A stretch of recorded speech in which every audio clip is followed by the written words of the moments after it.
శుక్లాంబరధరం విష్ణుం శశివర్ణం చతుర్భుజం ప్రసన్నవదనం ధ్యాయేత్ సర్వవిఘ్నోపశాంతయే. అగజానన పద్మార్కం గజానన మహర్నిశం అనేకదంతం భక్తానాం ఏకదంతముపాస్మహే. నీలాంజన సమాభాసం రౌపిత్రం యమాగ్రజం ఛాయామార్తాండ సంభూతం తం నమామి శనీశ్వరం. జ్యోతిషాభిమానులందరికీ నమస్కారాలు. 2025 మార్చి నెల 29వ తారీఖు శనివారం రోజు అమావాస్య. ఆ రోజు రాత్రి 9:30 పూర్వభాద్ర నక్షత్రం 4వ పాదం ద్వారా శని భగవానుడు కుంభరాశి నుండి మీనరాశిలోనికి ప్రవేశిస్తున్నాడు. ఇప్పుడు కుంభరాశిలో సంచారం సాగిస్తున్నటువంటి ఈ శని భగవానుడు మీనరాశిలోనికి ప్రవేశిస్తున్నాడు. ఈ రకంగా శని భగవానుడు మీనరాశిలో తన సంచారాన్ని 2.5 సంవత్సరం కొనసాగిస్తాడు. సహజంగానే నవగ్రహాలలో శని భగవానుడికి ఒక ప్రత్యేకమైనటువంటి విశిష్టమైనటువంటి స్థానం ఉంది.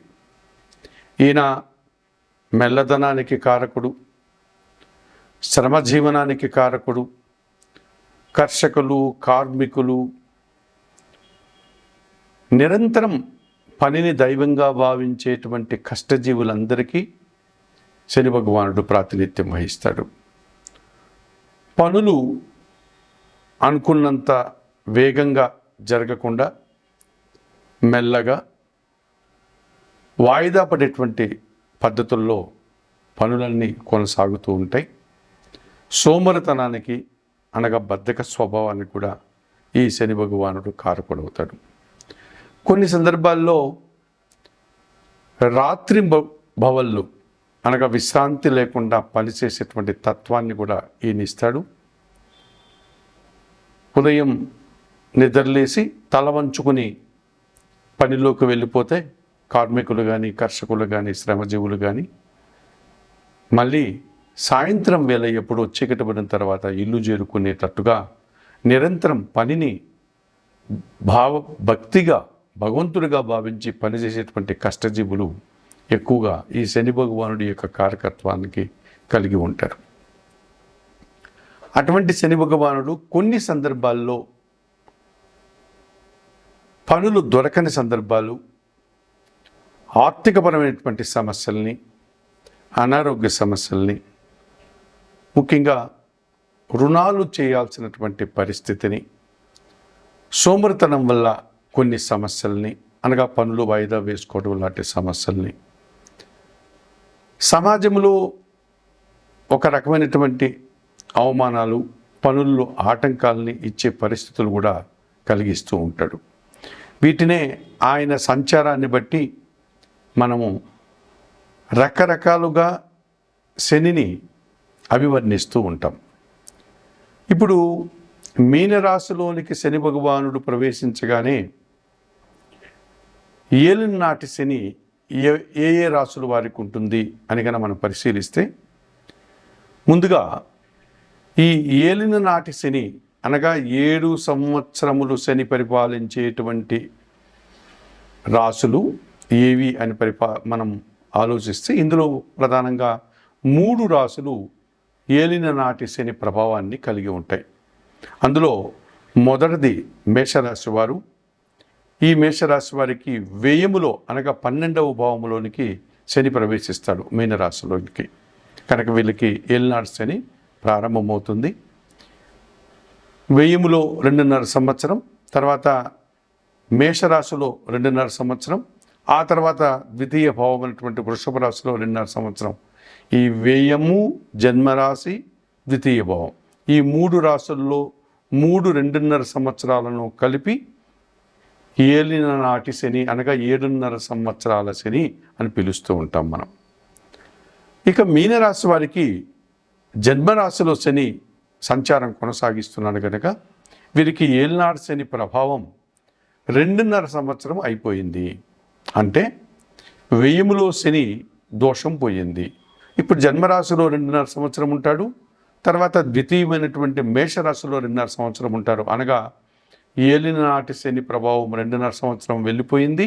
ఇంకా 5 సంవత్సరములు వీరికి ఏలినాటి శని ప్రభావం ఉంది ఈ మీనరాశి వారికి. ఇక కుంభరాశి వారికి ద్వితీయ భావమైనటువంటి మీనరాశిలో శని సంచారం కొనసాగిస్తున్నాడు కనుక వీరికి ద్వితీయ శని దోషం ఉంది. అనగా ద్వితీయ భావంలో శని సంచరిస్తున్నాడు. అనగా ఏలినాటి శని ప్రభావం కుంభరాశి వారికి 5 సంవత్సరాలు పూర్తయింది. ఇంకా 2.5 సంవత్సర కాలం ఉంది. అది కూడా ద్వితీయములో అనగా మీనరాశిలో శని సంచారం కొనసాగిస్తున్నాడు కనుక ఈ మీనరాశిలో శని సంచరించేటువంటి 2.5 సంవత్సరం మాత్రమే వీరికి ఏలినాటి శని ప్రభావం కనిపిస్తుంది. ఈ రకంగా మేష మీన కుంభరాశుల వారికి ఏలినాటి శని ప్రభావం ఉంది. ఇక అర్ధాష్టమ శని ప్రభావం ఎవరికి ఉంది? అర్ధాష్టమము అంటే అష్టమము అనగా 8, అందులో సగాన్ని అర్ధాష్టమము అనగా చతుర్థ భావము. ధనస్సు రాశి వారికి మీనరాశిలో శని సంచరిస్తున్నాడు కనుక అది 4వ భావం కనుక అర్ధాష్టమ శని ప్రభావం అనగా చతుర్థ శని ప్రభావం వీరికి ఉంది. ఇక అష్టమ శని ప్రభావం ఎవరికి ఉంది?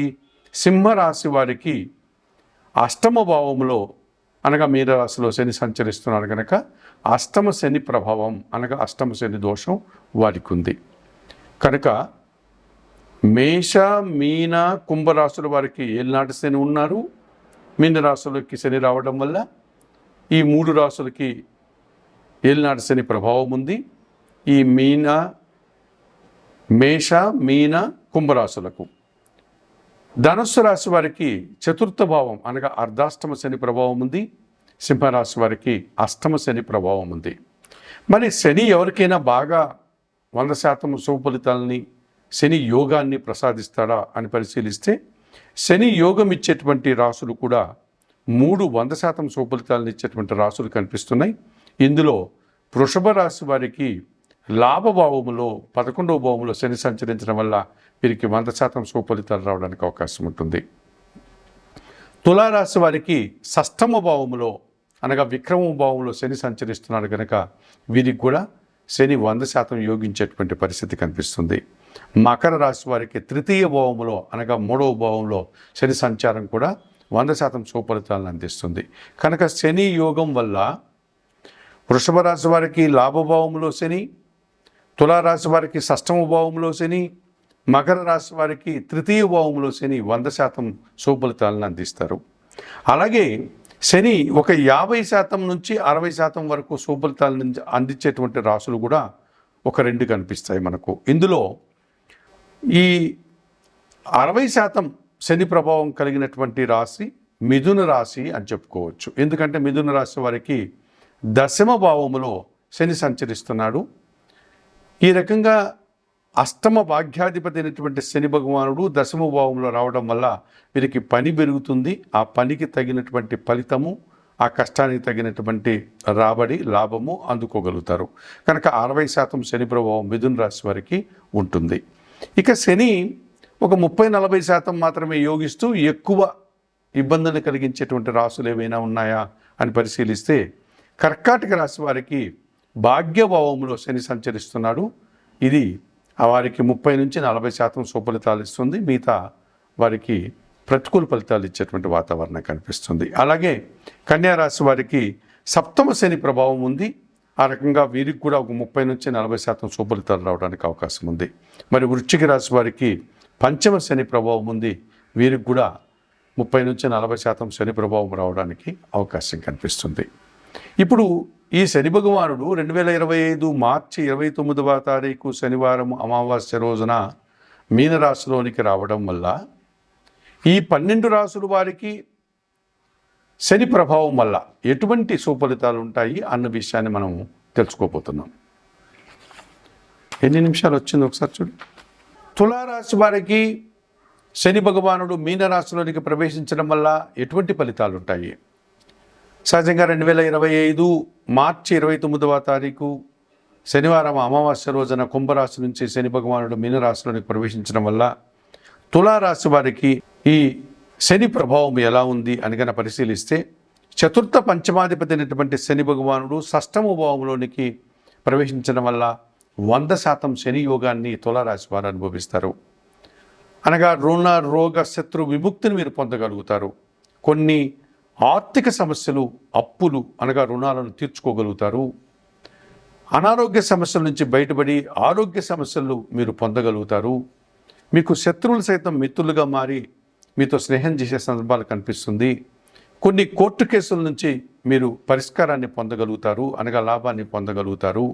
అనగా శత్రువుల ద్వారా మీరు శత్రువుల నుంచి మీద విజయాన్ని, గెలుపుని పొందగలుగుతారు. వ్యవసాయ రంగంలో పనిచేసే వారికి విశేషమైనటువంటి సుఫలితాలు రావడానికి అవకాశం ఉంటుంది. ఇంటర్వ్యూల్లో కానీ లేకపోతే పరీక్షల్లో కానీ సుఫలితాలు రావడానికి అవకాశం ఉంటుంది.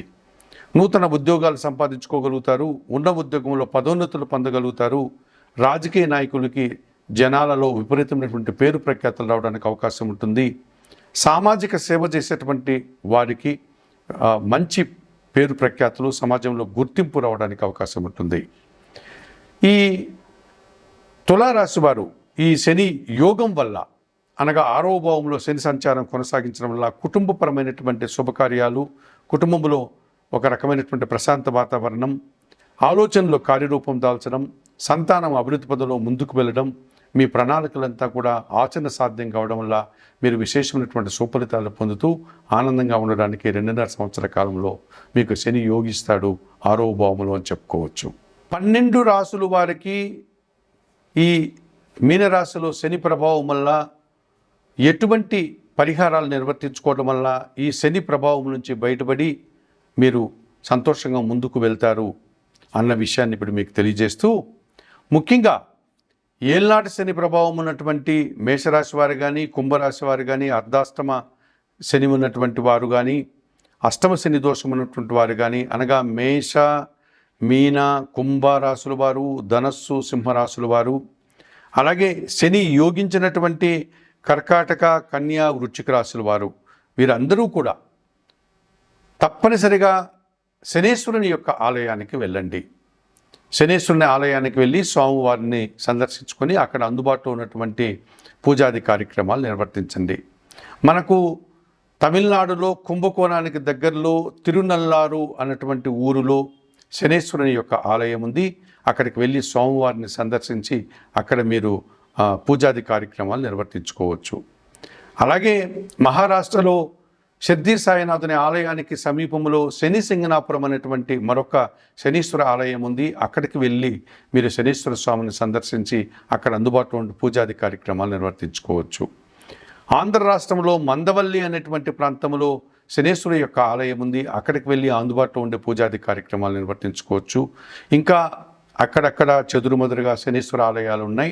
వాటిని సందర్శించి మీరు శనీశ్వరునికి పూజలు నిర్వర్తించుకోవచ్చు, అభిషేకాది కార్యక్రమాలు నిర్వర్తించుకోవచ్చు. ఒకవేళ అంతటి దూరం వెళ్ళలేని వారు, శనీశ్వర స్వామిని దర్శనం చేసుకోలేని వారు శనివారం రోజున ఆంజనేయ స్వామి ఆలయానికి కానీ లేకపోతే పరమశివుని ఆలయానికి కానీ వెళ్ళి పూజాది కార్యక్రమాలు నిర్వర్తించండి. వయోవృద్ధులకు మీ చేతనైనంత వరకు సహాయం చేయండి. ఆహార పానీయాలు అందించండి. గోవులకు సేవ చేయండి. 1 కేజీ నల్లద్రాక్ష కానీ, నేరేడు పళ్ళు కానీ వయోవృద్ధులకు, పేదలకు దానం చేయండి. వస్త్రపానీయాలు అందించండి. శనేశ్వరునికి సంబంధించినటువంటి స్తోత్రాలను, ఈశ్వరునికి సంబంధించిన స్తోత్రాలను, సుందరకాండ పారాయణం లాంటివి చేయడం వల్ల కూడా మీరు మరింతగా ప్రశాంతంగా ఉండడానికి అవకాశం ఉంటుంది. శని భగవాను యొక్క ఐక్యతను పొందాలి అనుకున్నటువంటి వారు గాదిత్య కౌశిక చైవ పిప్పలాదో మహాముని కోనస్థ పింగళో బభ్రు కృష్ణ రౌద్రాంతకో యమః సౌర్హి శనీచ్చరో మందః పిప్పలాదేన సంస్థుతః ఏతాని దశనామాని ప్రాతరుత్తాయ యః పఠేత్ శనిచ్చర కృతాపీడా న కదాచిత్ భవిష్యతి. సూర్యపుత్రో దీర్ఘదేహః విశాలాక్షః శివప్రియః మందచారః ప్రసన్నాత్మా పీడాం హరతు మే శనిః తాండవం సహజం యస్య పరమాణుస్వరూపిణః దివ్యరూపం శివం శాంతం వందే శంభుం ఉమాపతిం అని శనేశ్వరుని యొక్క స్తోత్రాన్ని కూడా చదువుకోవడం వల్ల శని ప్రభావం నుంచి మీరు బయటపడి ప్రశాంతంగా మీరు ఉండగలుగుతారు. చెప్పినటువంటి విషయాలన్నీ స్వీకరిస్తూ పరిహారాలు పాటిస్తూ ఈ శని ప్రభావం వల్ల యోగాన్ని పొందేవారు కానీ, శని ప్రభావం వల్ల ఇబ్బంది పడేవారు అందరూ కూడా శని దోషాన్ని పరిష్కరించుకొని ఆయురారోగ్యాలతో ఆర్థిక అభివృద్ధిని పొందాలని మనస్ఫూర్తిగా కోరుకుంటూ సర్వే జనా సుఖినో భవంతు. నమస్కారం.